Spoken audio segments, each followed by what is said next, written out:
Olá pessoal, professor Juan Vilhena. Vamos agora finalmente fazer a construção das imagens formada pelos espelhos esféricos. Para isso, nós iremos utilizar os elementos geométricos como referência e, com base para saber onde as imagens serão formadas, nós iremos utilizar os raios notáveis que nós estudamos na aula passada. Bem, primeiramente, iremos construir as imagens formadas pelos espelhos côncavos. Para o espelho côncavo, existem 5 possibilidades de imagens, né? Dependendo de onde o objeto está em relação ao espelho, ele vai formar um tipo de imagem. Primeiro, se o objeto se posiciona antes do centro de curvatura, eu vou colocar aqui os dois raios notáveis que eu utilizei como base, que é o que chega paralelo ao eixo principal, reflete passando pelo foco, e o raio que passa pelo foco reflete paralelo. Eu poderia usar, gente, qualquer outro raio notável que o resultado seria o mesmo. Eu utilizei esses dois por conveniência. Nesse caso, observe que o cruzamento dos raios refletidos ficou abaixo do eixo principal. Nesse caso, a imagem ela vai ser formada naquela posição. Quais são as características dessa imagem formada? Bem, observa que a imagem formada foi dada pelo cruzamento dos raios refletidos na frente do espelho. Então, essa imagem vai ser real. Perceba que ela está de cabeça para baixo, então ela vai ser invertida. E em relação ao tamanho dela, ela é menor do que o objeto. Sempre que um objeto estiver antes do centro de curvatura, a imagem vai ser real, invertida e menor. Se eu aproximar um pouco mais o objeto do espelho e colocar ele sobre o centro de curvatura, a imagem formada terá as seguintes características. Novamente, usando os raios notáveis, a imagem foi formada novamente na frente do espelho. Então, ela vai ser uma imagem real, invertida, só que perceba que dessa vez ela tem o mesmo tamanho que o objeto. Então, quais são as características de uma imagem formada de um objeto que está sobre o centro de curvatura? Real, invertida, igual ou do mesmo tamanho. Se eu aproximar um pouco mais o objeto do espelho e colocá-lo entre o centro de curvatura e o foco, utilizando os raios notáveis, vamos perceber que a imagem formada é real, invertida, só que agora maior do que o objeto. Real, invertida e maior. Então perceba que conforme você vai aproximando o objeto do espelho até o momento em que ele atinge o foco do espelho, a imagem vai se afastando do espelho e vai ficando cada vez maior. Só que quando essa imagem ela fica sobre o foco, observe o que acontece.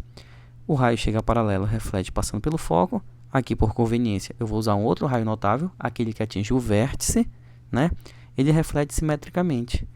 Perceba que esses dois raios eles saíram paralelos. Então, eles não vão se cruzar em momento algum. Nesse caso, não vai ser formada a imagem. A imagem, nós vamos dizer que ela é imprópria, que ela vai ser formada no infinito, certo?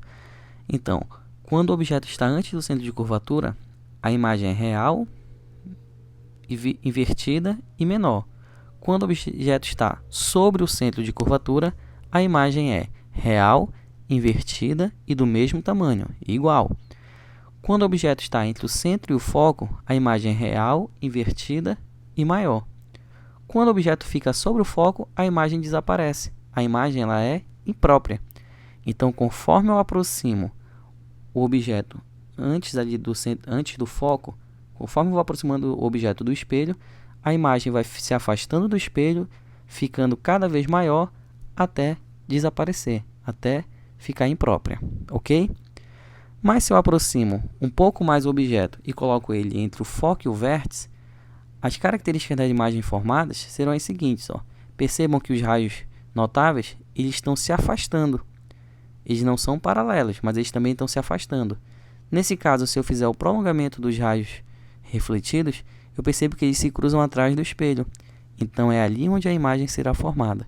Nesse caso, a imagem vai ser virtual, porque ela foi formada pelo prolongamento dos raios refletidos. Então ela é virtual, perceba que ela está à direita e ela é maior que o objeto.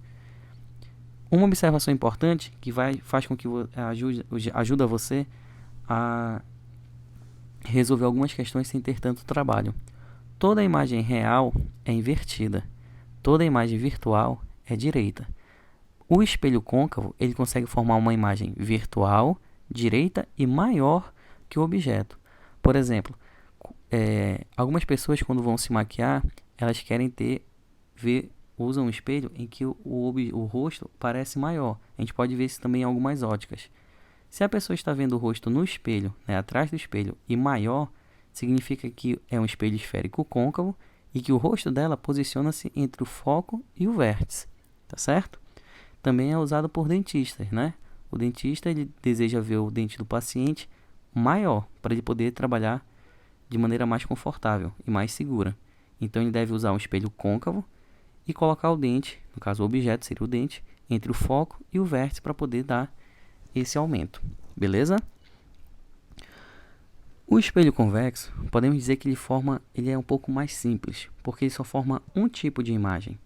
Não tem como colocar o objeto antes do centro, no centro, entre o centro e o foco, sobre o foco, entre o foco e o vértice de um espelho convexo, porque esses pontos ficam atrás do espelho. Então a única posição que eu posso colocar o objeto é ali na frente do espelho, né? Não tem ali um nome definido. E nesse caso, vamos formar as imagens aqui, ó. Vamos utilizar os raios notáveis para ver onde a imagem será formada. O objeto que chega paralelo, ele reflete de uma forma que o prolongamento passa pelo foco. O raio de luz que atinge o espelho de uma forma que o prolongamento vai passar pelo foco, ele reflete paralelo. Percebe que aí também eles estão se afastando, né? Mas, se eu fizer o prolongamento dos raios refletidos, a imagem vai ser formada ali, ó, no cruzamento. Como a imagem foi formada pelo cruzamento dos raios refletidos, a imagem vai ser virtual. Lembra que a gente falou? Toda imagem virtual é uma imagem direita. E nesse caso, ela é uma imagem menor. O espelho convexo, ele sempre vai formar imagens desse tipo. Virtuais, direitas e menores do que o objeto. Sempre.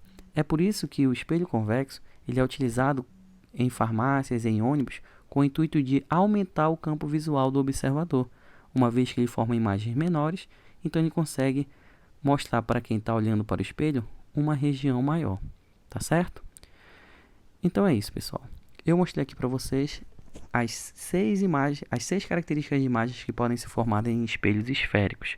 5 para o côncavo e uma para o convexo. Espero que vocês tenham entendido. Qualquer dúvida, só falar comigo pela plataforma, por qualquer outro meio de comunicação que a escola disponibiliza. Abraços.